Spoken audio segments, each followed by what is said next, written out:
디모데후서 4장 1절에서 8절입니다. 1절 하나님 앞과 산 사람과 죽은 사람을 심판하실 그리스도 예수 앞에서 그분의 나타나실 것과 그분의 나라를 두고 내가 엄숙히 명령한다. 이 명령은 바울이 죽음을 바로 목전에 둔 시기에 이루어진 것이기에 비장감마저 느끼게 됩니다. 산 사람은 그리스도의 재림 시기에 살아서 그리스도를 맞이할 사람들을 가리킵니다.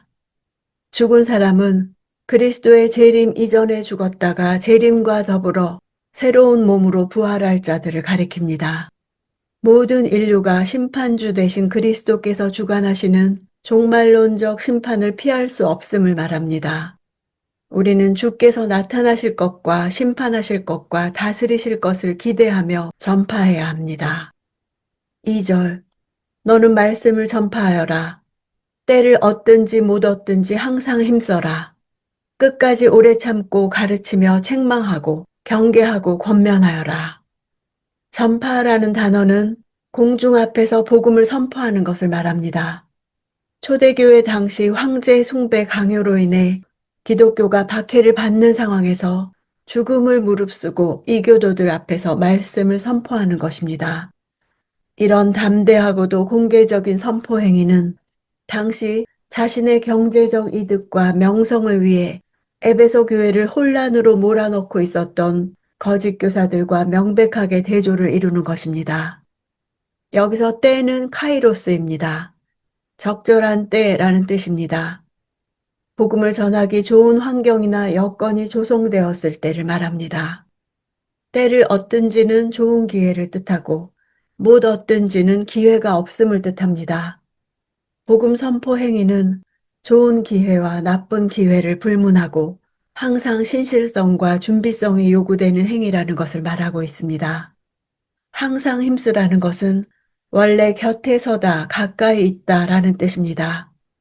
복음 전파를 위해 항상 준비되어 있어야 함을 뜻합니다. 경계는 비난, 벌이라는 뜻으로 범죄한 사실이 명백히 드러난 죄인을 책망하는 과정에서 호되게 책망하는 행위를 가리킵니다. 3절 때가 오면 사람들이 바른 교훈을 받지 않고 오히려 욕심을 따라 귀를 즐겁게 하는 말을 하는 스승들을 많이 모아들일 것이다. 앞에 왜냐하면이 있어서 2절에 대한 이유를 나타내고 있습니다. 거짓 교사가 늘어나는 것은 청중의 경향 때문입니다. 사람들이 바른 교훈인 그리스도의 복음이 선포되는 것을 견디지 못하고 배척하는 때가 곧 이를 것이기 때문입니다. 그 대신 자신의 사욕과 본성을 충족시켜줄 거짓 스승을 많이 둘 것입니다. 탐욕적인 사람들은 복음의 진리를 싫어합니다. 왜냐하면 복음을 따라 사는 것은 핍박과 고난을 감수해야 하는 것이기 때문입니다. 모아들인다는 것은 자신들의 욕심에 맞춰 마치 모래성을 쌓듯이 거짓 교사들을 자기 주위로 끌어들인다는 것입니다.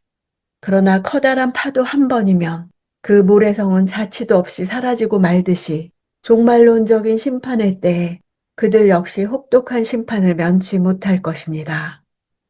4절 또 그들은 진리에서 돌이켜 허황된 이야기에 귀를 기울일 것이다. 귀를 즐겁게 하기를 원하는 사람들의 가려운 귀를 긁어줄 스승들은 어느 시대를 막론하고 존재해 왔습니다.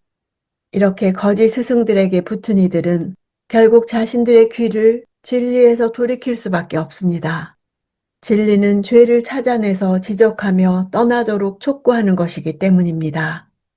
허황된 이야기란 디모데 전서에서 언급하던 망령되고 허탄한 신화를 말합니다.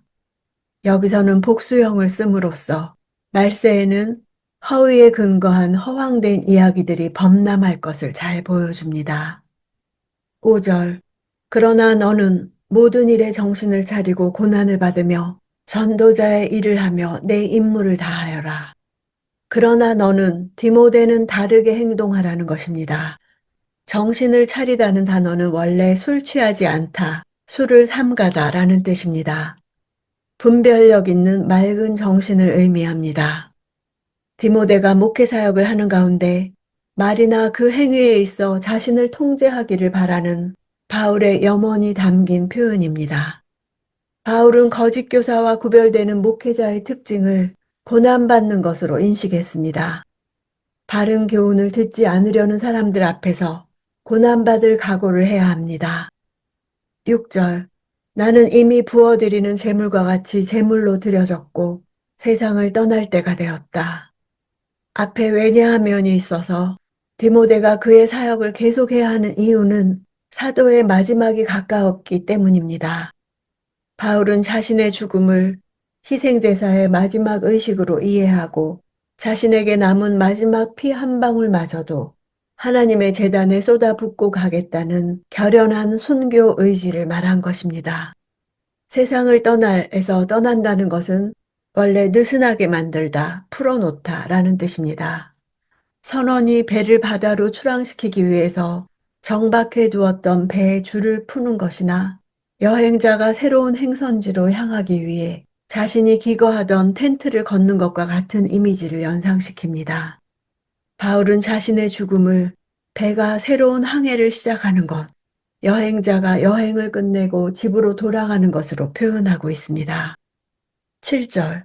나는 선한 싸움을 싸우고 경주를 마치고 믿음을 지켰다. 바울은 약 30년간 쉬지 않고 사도와 순회 전도자로서 수고했습니다. 선한 싸움은 전쟁이라기보다는 운동 경기를 가리킵니다. 올림픽 경기에 참가한 선수들과 같이 달리기 경주의 코스를 다 마치고 결승점에 들어온 것입니다. 믿음의 선한 싸움을 싸웠고 이제 그것이 종결되었음을 선언하고 있습니다. 8절. 이제 나를 위해 의의 면류관이 준비되었으니 주 곧 의로우신 재판장이 그날에 내게 주실 것이다. 그리고 나뿐 아니라 주의 나타나심을 사모하는 모든 사람에게도 주실 것이다. 이 말은 교회에게 주는 바울의 유산입니다. 바울의 미래에 남은 것은 의의 면류관입니다. 믿음으로 의롭게 된 자들에게 주어질 면류관을 뜻합니다. 준비되었으니 하고 미래형이 아니라 현재형으로 쓰인 것은 의의 면류관이 수여되는 시점은 미래이지만 현재에 이미 예비되어 있다는 사실을 보여줍니다. 의로우신 재판장은 당시 로마 황제였던 네로 황제의 불의함과 대조시키는 것입니다. 선한 싸움을 싸우고 경주를 마치고 믿음을 지켰다.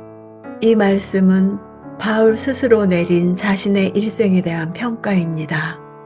인생을 마라톤에 비유하곤 합니다. 마라톤은 많은 고통과 인내를 요구하는 경기입니다.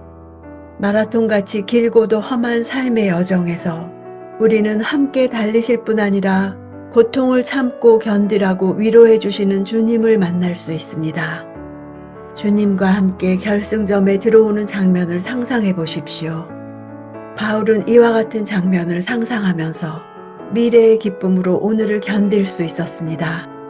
바울이 죽음을 앞두고 자신의 삶에 대해 평가한 말을 생각하며 나는 나 자신을 어떻게 평가할 것인지 묵상해 봅시다.